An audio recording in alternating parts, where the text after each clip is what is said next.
Shalom and welcome to the weekend edition of the Daily Dose of Hebrew. We're continuing our work in the famous temple sermon of Jeremiah chapter 7. And here in verse 3, we're going to begin to hear the Lord's message given through the prophet Jeremiah. So it's going to begin with the traditional prophetic formula. Let's go ahead and read the text in Hebrew as we get started. Ko amar Adonai Tzavaot, Elohei Yisrael. Hativu dachichem umalalchem va'ashakana etkem b'makom hazeh. So we start with thus has said, but traditionally translated more of a present sense because that's the meaning of it. The message is right here now. Thus says Yahweh of hosts, the Lord of armies, the angelic armies, the God of Elohim, but in a construct state with Israel, the God of Israel. Now here's the beginning of the message itself. You can start your quotes here if you want. Open your quotes here. Hetivu. Well, what is this beast here? Well, this is going to be an imperative. And an IMPV. It's going to be, you see this U ending on it. It's going to be a 2MP imperative.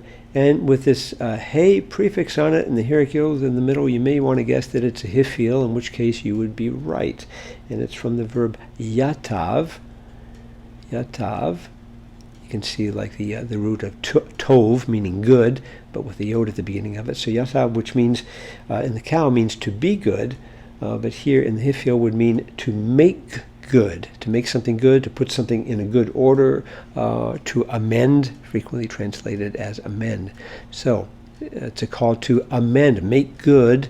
What is it you're supposed to make good? Your ways. Dachichem. So this is a derek, which means a way or a path, and the chem ending on it. This is your masculine.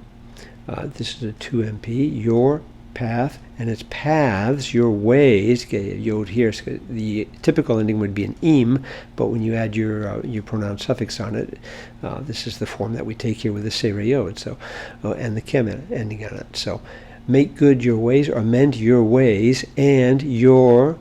Once again, exactly the same sort of ending here, kem with this plural, and ma'alal means this is always found in the plural, though you don't usually say this in the singular. Matter of fact, I'm not sure you ever see it in the singular, and this means deed, or in plural, deeds or practices, the way you act.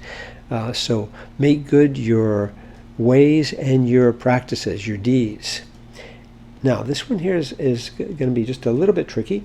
We have a vav, a conjunction at the beginning, and there may be a slight nuance of even not just and, but perhaps even the nuance of so that, or in order that, or something like that, or the consequence. If you do this, this is what I will do. Now, what do we have here? We have here a cohortative. You have an aleph at the beginning. You can see that. You have an a at the end. So that's a good sign of a cohortative.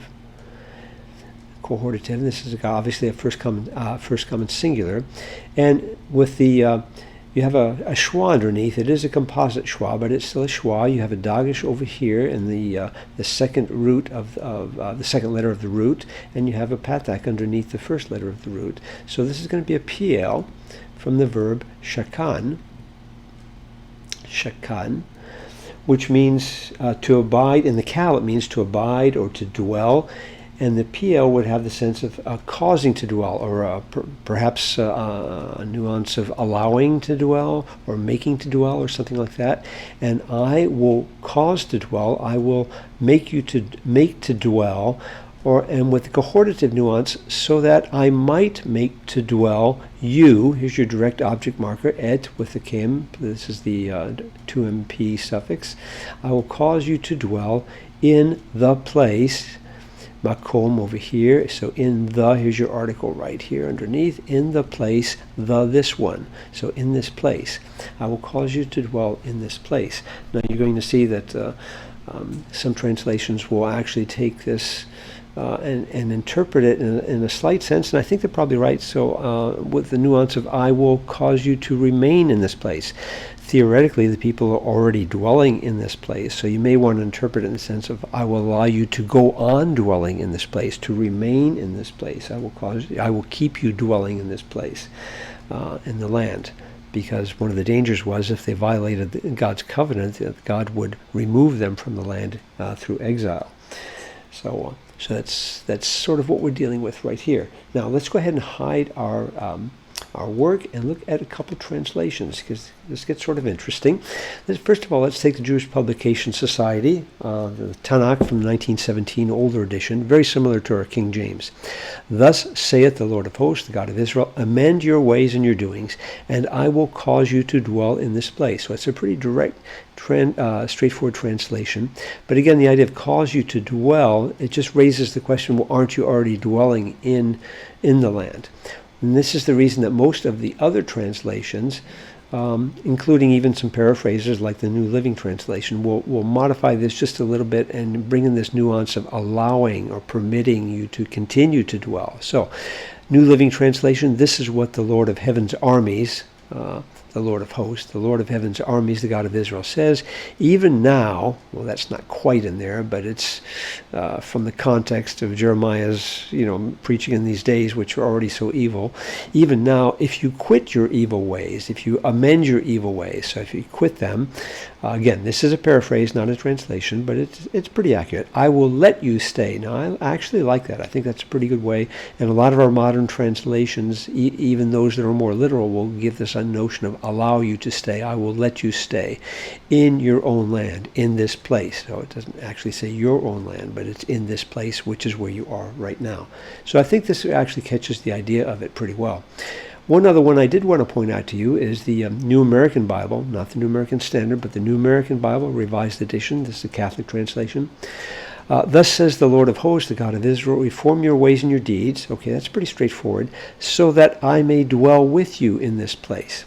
Now, they've done something a little bit different here. First, and I'm not sure about this, and I have some hesitations on two levels.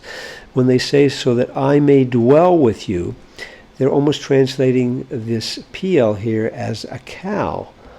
And I'm not sure that you should, because if it were a cow, it would be so that I will dwell.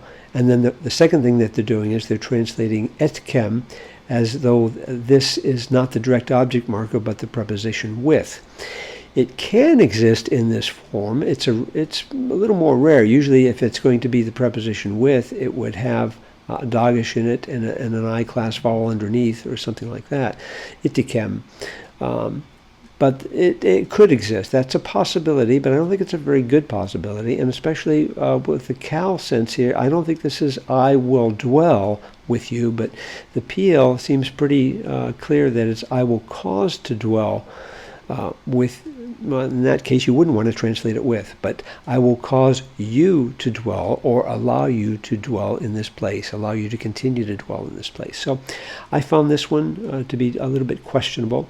And again, this is very much in the minority. Even other Catholic translations do not translate it this way.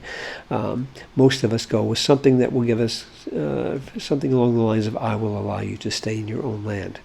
Now, Jeremiah is going to continue his message. The people are being presumptuous. They think that they have the right to stay in this land because of certain ideas, and those ideas that they're holding to are going to be developed in the following verses. And Jeremiah is there to remove the illusions from the people. Now, you think you have this right. Well, God has something to say about that. So check back with us soon as we continue working through Jeremiah chapter 7 in the weekend edition of the Daily Dose of Hebrew. Shalom.